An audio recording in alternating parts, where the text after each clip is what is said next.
Good afternoon, everyone. This morning in this stage, we looked to the growth and the value of football in the feminine, and now let's go back to the theme, but to look to what we can do to have a better equality of gender, but also how we follow the women in sports since a very young age to have then a professional career that we pretend to have in the into the next panel. We will have from youth to professional, developing, protecting, and enhancing talent in women's football. We have from Atlético Madrid. We have Paula Encias, Natalia Arroyo. From Real Sociedad, Pauleta. From Benfica, and also Richard Liberty, that is joining us in another chat. Welcome all.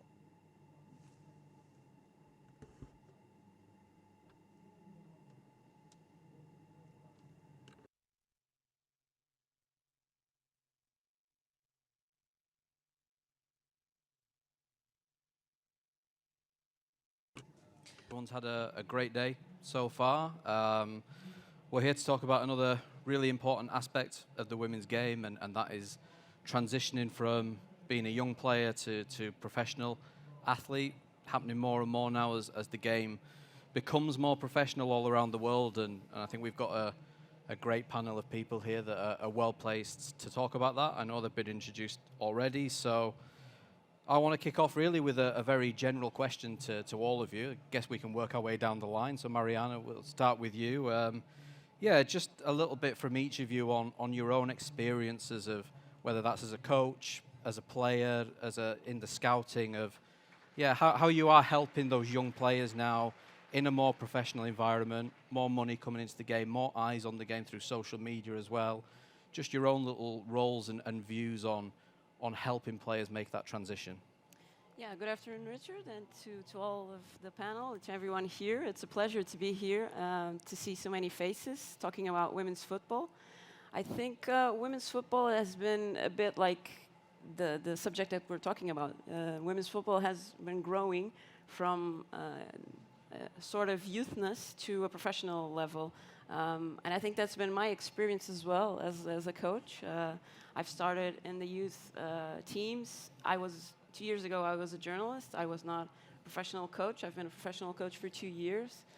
And I think this whole process has been pretty much like the players have been feeling now. So we need to try to have more players. We need to grow the game through growing the players. We need this talent to be used for the growth of the game. We have a lot of players with a lot of talent, but of course, I think everyone that's here knows that the conditions for growing this talent haven't been the best conditions. Maybe in recent years it's been better. Of course, I can only talk about my experience here in Portugal. Natalia will have another one, and Andres as well. But I talk about the number of training hours per week, if you have the full field to train or not, if you train on a grass field, if you have a gym to train, all of these areas that you need for the youth to grow, psychology, nutrition, rehabilitation, physical preparation. This is all very important in today's game. I think we saw that in the World Cup, the game was more competitive, the teams were more competitive, because everyone now has better conditions, working conditions, and this is also important for our youth. Of course, we can't take big steps too soon, but especially here in Portugal, we have a lot of talent, and because we don't have a big quantity of players, the youth players take a big step pretty soon because they're talented. And I can talk about Sporting. We have players in our A team that are 16 years old, 17 years old, because they're very talented, they have potential, and we need them to grow our team and to grow the game as well. And I think that's a really important part of the future for women's football. Yeah. Andre? Hola, buenas tardes a todos. Good afternoon, everyone. I'm convinced that in the feminine football, when I started playing, I had the experience to train there in the United States, and the magnitude of the feminine football in that country, the characteristics that we saw there were very different to what we saw in Spain at that moment. We were in the year 2019, and to see stadiums with us and pitches with so many girls caught my attention. And then when I went from United States, I finished my career as a player, and I started to train football, and I had the opportunity very young to go to the team of my neighborhood, and I took the first team of girls. And at that moment, the feminine football, it didn't have a lot of value for the local teams.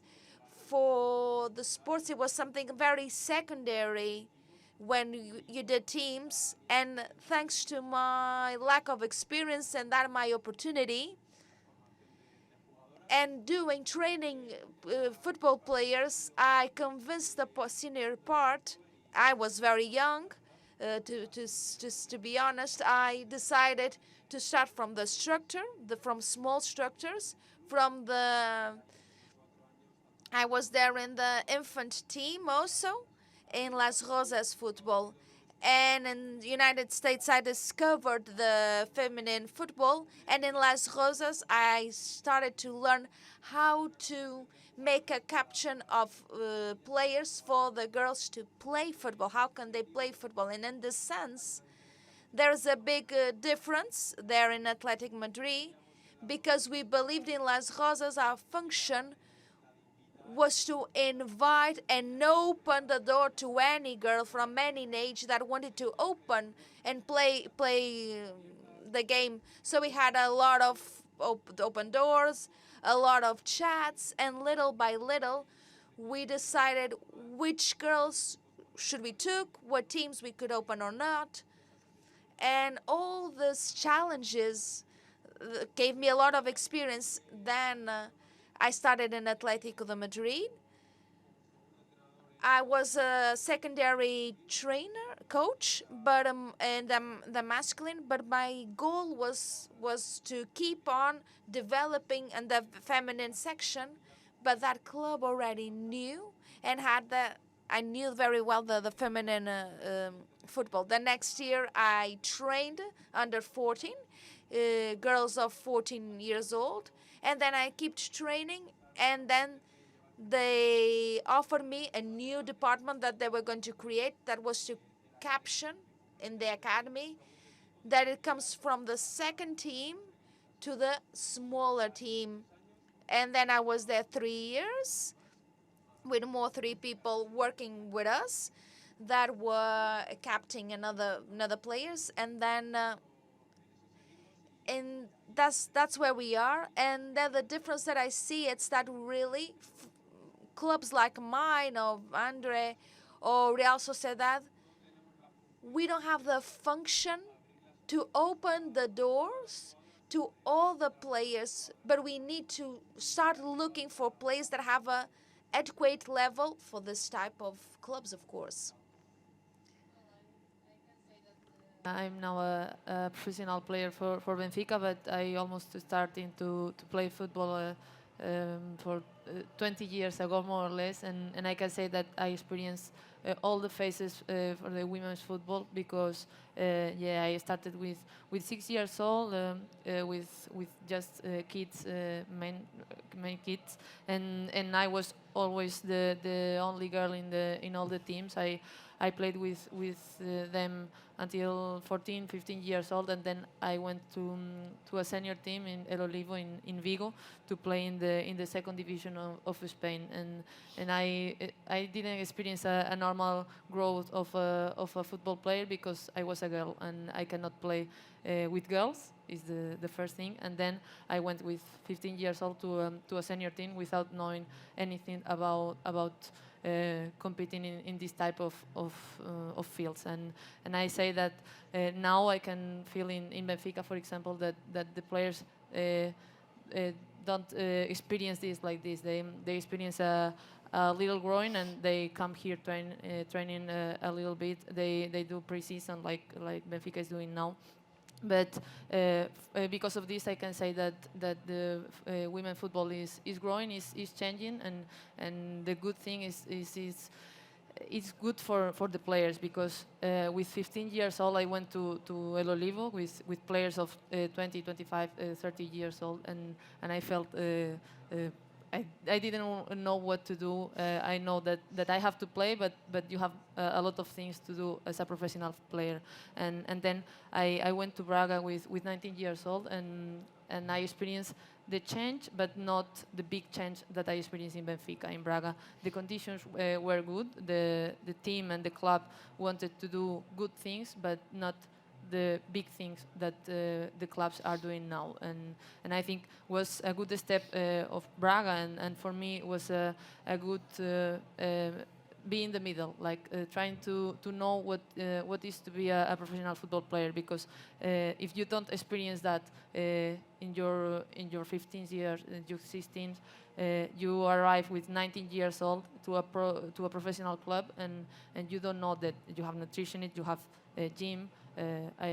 The last year in Spain, I trained twice a week, in a good week 3 times, in half of a pitch. So pass from this to the other side of the football is a big change, and I think the clubs are doing a good job now to teach the players to know how is to be a professional football player, because they now know that they have a lot of responsibilities, not just to play, but to be a real pro player.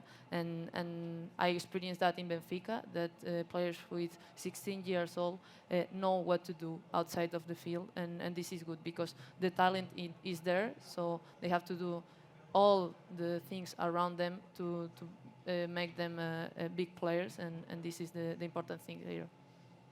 And to Natalia, who joins us online.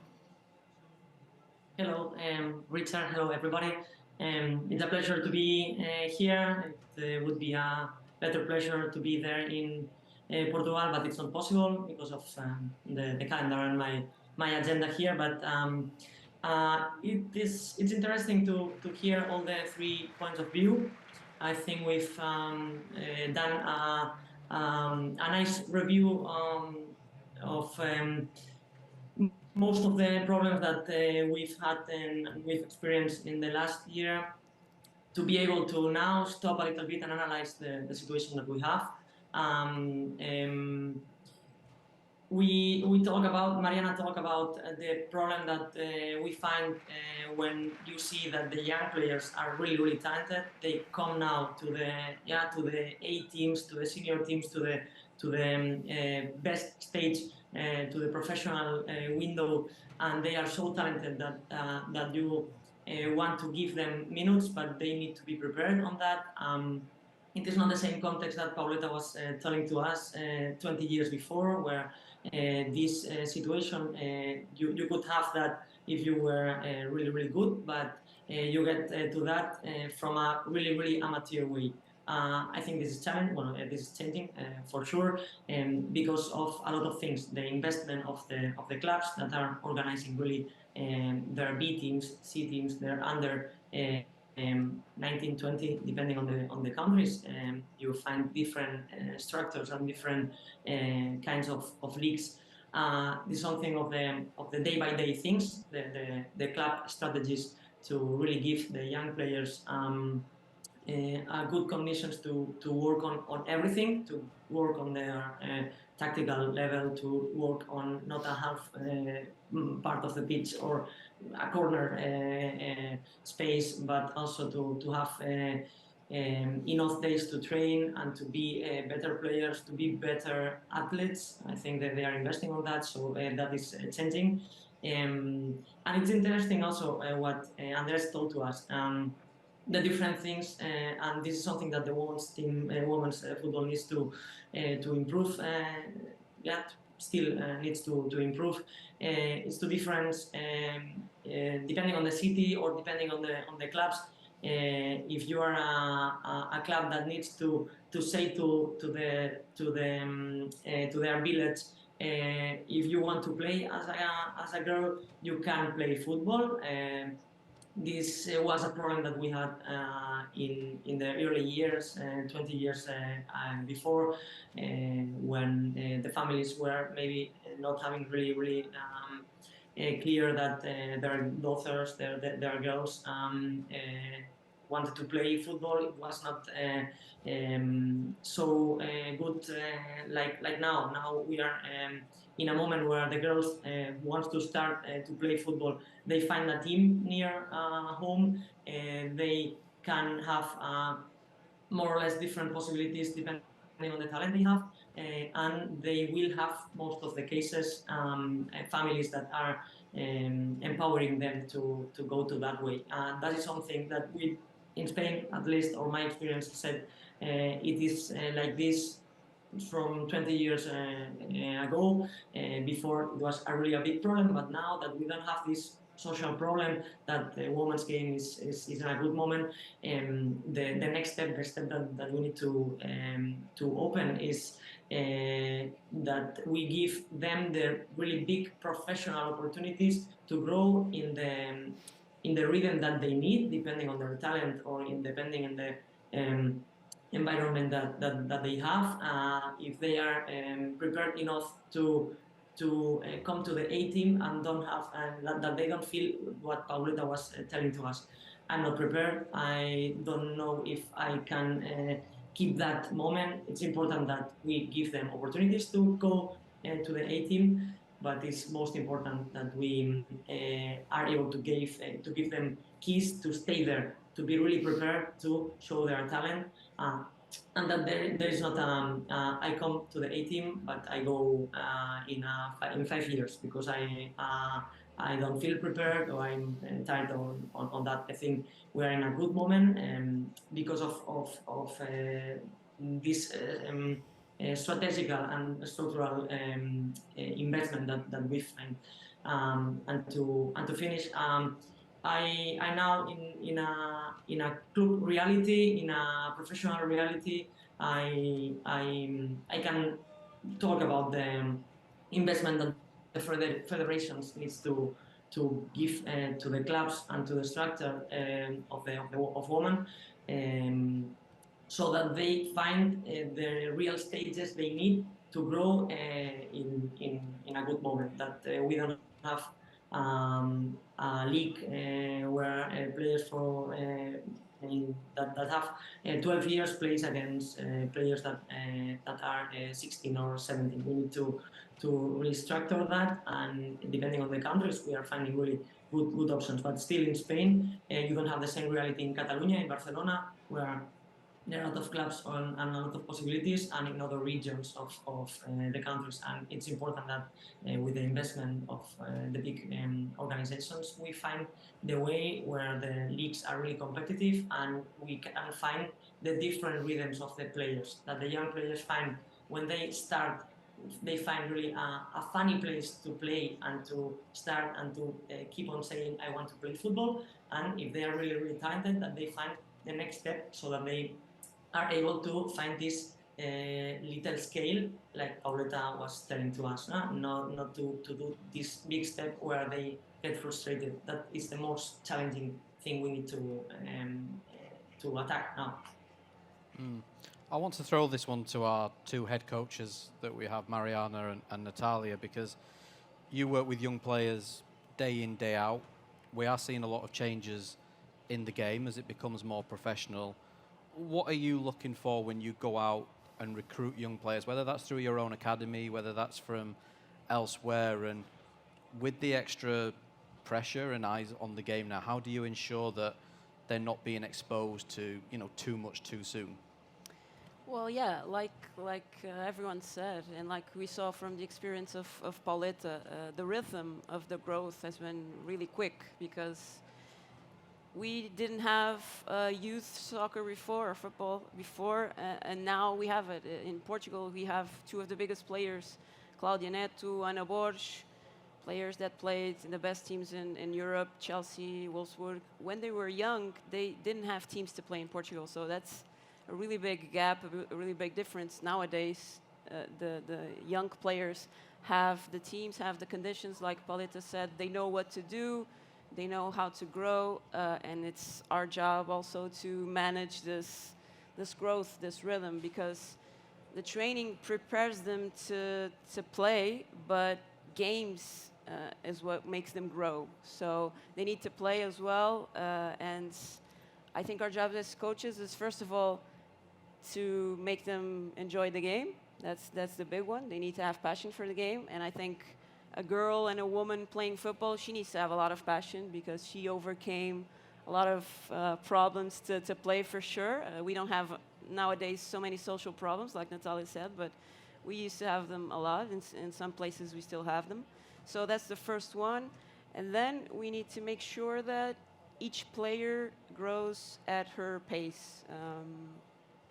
I can talk about Sporting's case, of course. We have a model in our U teams that's very focused on the player. We want the growth of the player. So we have a lot of players that are above their age, above their group, their teams. So we could have a great team for under 15 or under 16, but they're not having difficulties in these spaces, so they need to go up. They need to play with our B team against senior players. They need to train with the A team. They need to have problems, adversities. They need to of course, to experience all of this. And it's also our job to try to make this path as smooth as possible because we care a lot about our players in Sporting. We care about their school as well. It's not something maybe we talk about so much in male football because the money is different. A boy that has a professional contract when he's 16 or 17, maybe he's earning, I don't know, maybe $1 million already. And in women's football, it's a bit different. So it's important to have school. Pauletta also, went to university, and this is very important. And we also support that, and we want that from our players. Of course, it's another obstacle, so to speak, as a professional coach, as a professional team. But it's something that comes with the growth of football, the growth of women's football. And I think in the next few years, we'll continue having this growth through our base, especially here in Portugal. We need to have a lot more players.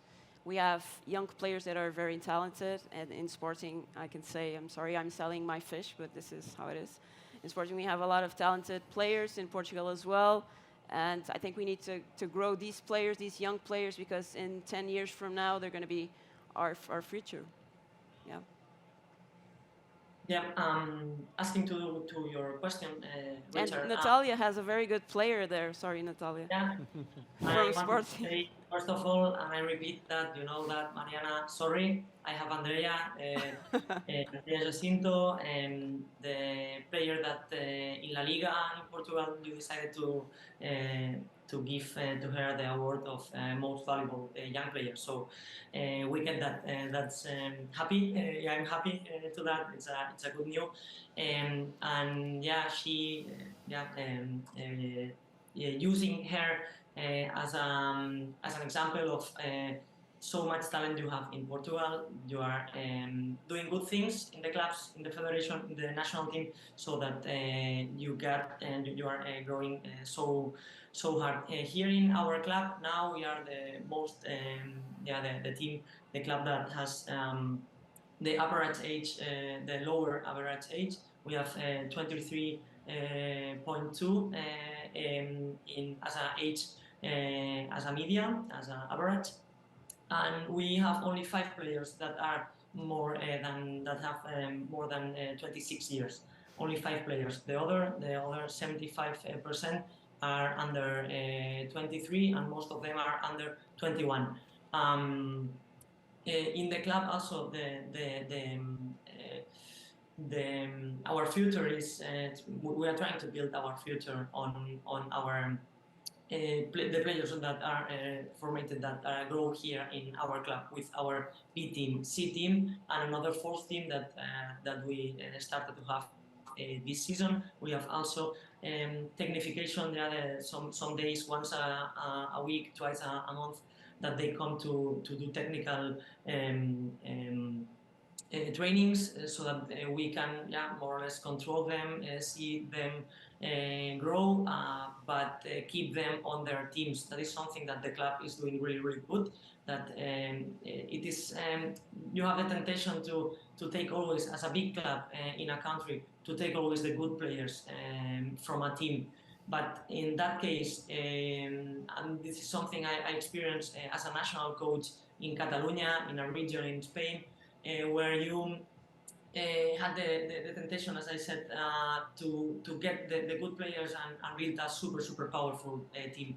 But you are don't giving the players the opportunity to play with their friends near home, not being always in a taxi, in a car for 1 hour every day to train. I think these kind of decisions are really, really important, so that they keep the passion that Mariana was saying. It is so important that it is difficult. It is different. Like 30 years before, that were the only girls that were playing in a school field or in a team were around men. Were really, really little ones that were playing, and we were really passionate. And now that there are more girls, that most of them are love to play, but they are now maybe thinking on this professional possibility they have, and we need to give them all the opportunities to play, to train, to do mistakes, to grow from that, to talk on that, to watch with them videos, to talk about football, to make them understand what they are doing, that they play as close to their natures, to their talent, not thinking actions. But we need to really help them, because now they are getting money, now they are with agents, now they are with a lot of social media sounds, and they need to keep focused on the game if they really want to play on that. And the professional possibilities need to we need to use them as a possibility to keep on studying if they want, but not with the same rhythm as their friends in the university or in the school, because they are professional. They can be professional. They are maybe playing in the under 17, under 19 of their national teams. We need to be really clear with them. We need to be really to give them all the opportunities to do that on their own rhythm, but we need to be not severe, but we need to show them that it is difficult to get there or to keep in that way. But the most important thing is these kind of decisions in a club. We are, for example, deciding last year.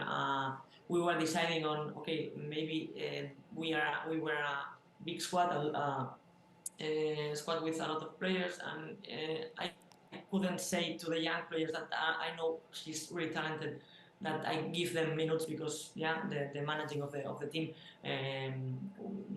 doesn't give me this opportunity, and they need to play. So these kind of decisions. Okay, I say to her, come here to the A team. I'm able to stop this process and to keep her on the B team, so that she trains.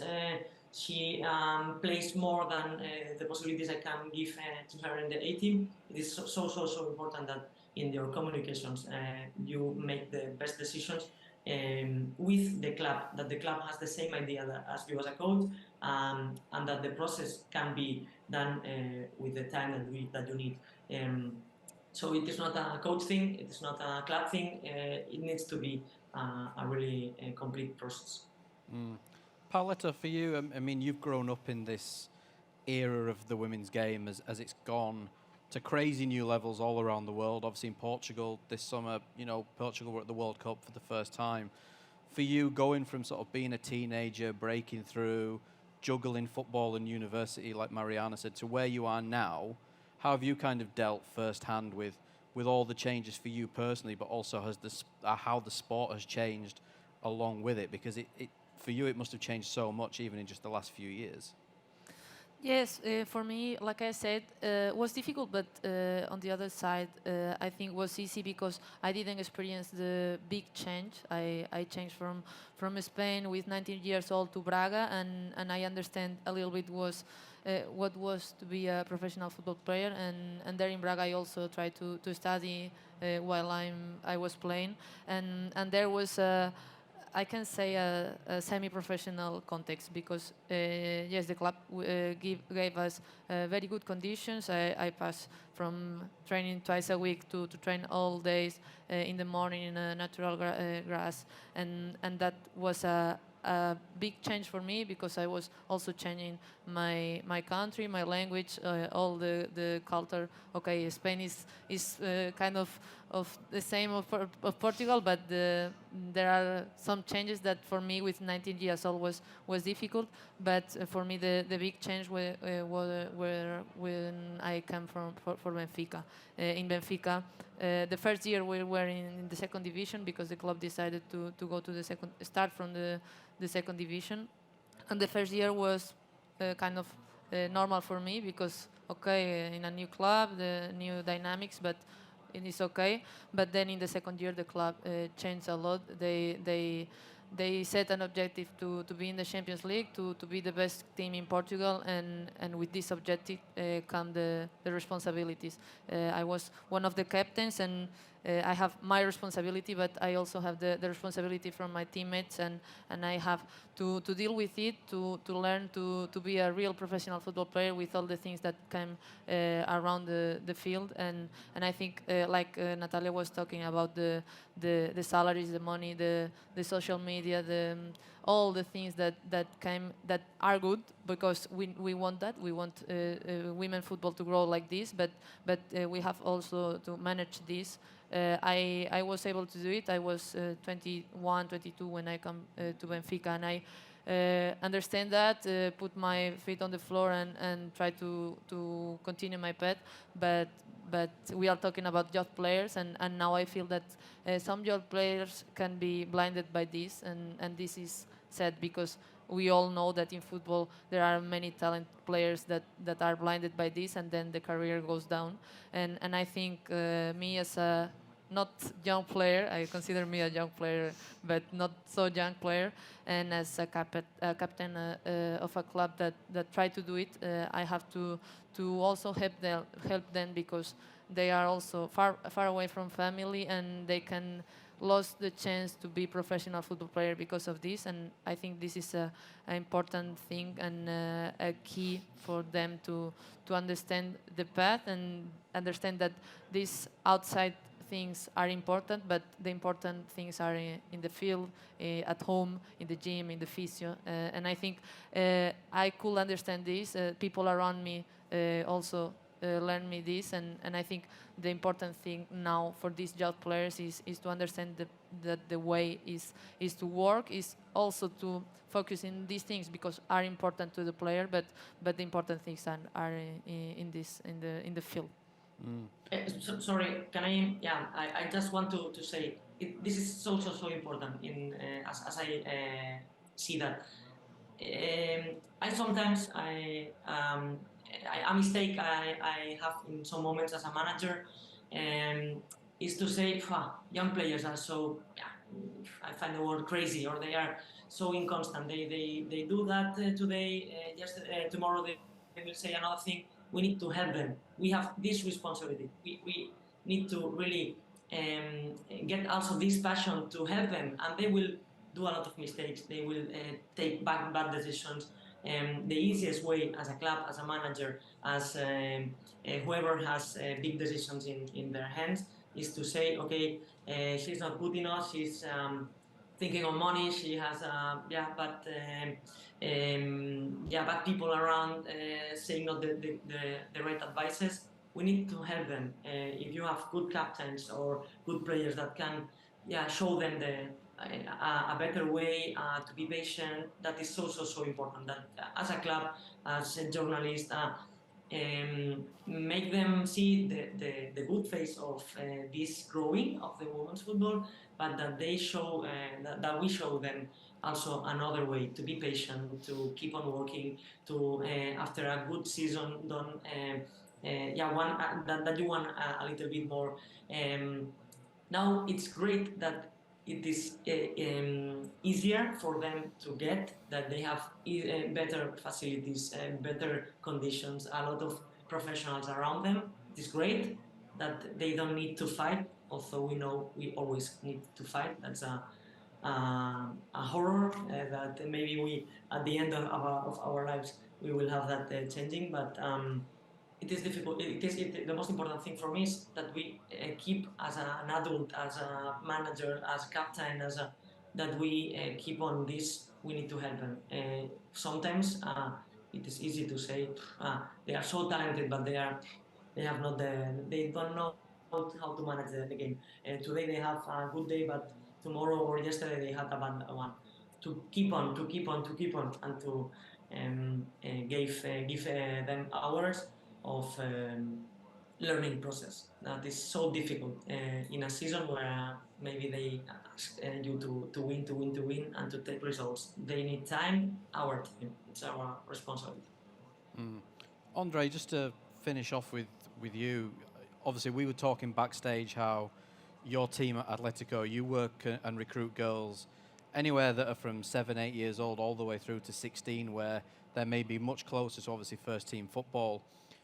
How does that differ between, you know, the ages of the girls that you are recruiting, and I guess as well how closely you have to work with, you know, Paoletta mentioned it, families as well, and concerns they may have to reassure them that it's a good environment, because, you know, I think any parent would always have, you know, wondering about, is it the right thing to take a 7, 8-year-old girl into a massive club like Atletico, for example? So how closely do you kind of work to build relationships with not just the player, but the people around them as well? Bueno, nosotros When we started with this idea of getting young players, what we first saw was to define ourselves as a club, as an academy, what we were looking for, and from there on to do a scouting work. We are aware that the players that we are looking for, it would be amazing if they were all brilliant, if they were all expert, but we are not looking for 21 players to have star teams. Not a lot of teams with top-notch players throughout. So we try to understand what we are looking for our A team, and from there on to develop traits that we might find in younger players, for example. To separate into things, we have general traits that we call players from Atletico that are communicative, that play, that they communicate with other players, players that are leaders, that are valiant, that do make an effort, even when going through negative results. Those who lose with boys' teams, but they try and push, those are keys for us to say that this player in our academy might be interesting. Truth is that many times we are lacking quality. To finish this, they don't have all these qualities that we are looking for, depending on age, to demand players that are more or less complete in this entity that we have. For example, in Atletico, a player that's young, and the communication itself, it's because when they're young, you are talking about players that are 6 to 10 We are not looking for this communication. And when they are young players, under 16, for example, we are looking for players that within this can have this characteristic of communication, talking about communication. But this is just an example of the bravery or even abstract things. Then we have the position. The goalkeeper, the defender, there must be the authority. It has to do that character of authority, looking for goalkeepers. They don't need to be brave. And then we value the players who have those traits and those who do not. And the important thing for us is to assess. The same player assessing different scouting. So we have an expression which is just throwing them in the water. Being seen by just one person would be really risky. So we are a club that signs young women. So regardless of the season, we don't have a player immediately, okay? Because of everything that this process entails at a club such as ours, we are looking for making sure for the family and parents that we provide education, that we provide educational segmentation, all these tools that we have discussed, physiotherapists, psychologists, facilities that provide a plus so that they can be professional players and a proper location for young players. What boys have, girls will have in the future, and they will be able to share. I will wrap up by just saying thank you to Mariana, thank you, Andre, thank you, Paoletta, and thank you, Natalia, as well for jumping on from home. And yeah, thank you for everybody for coming out and listening. And yeah, hope it was interesting for everybody.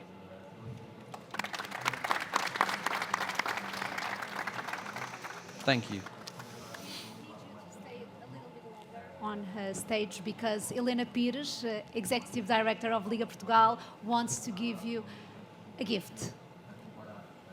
And we will all thank for your presence here in this summit. Thank you very much. Olá, muito obrigada. Obrigada. Obrigada.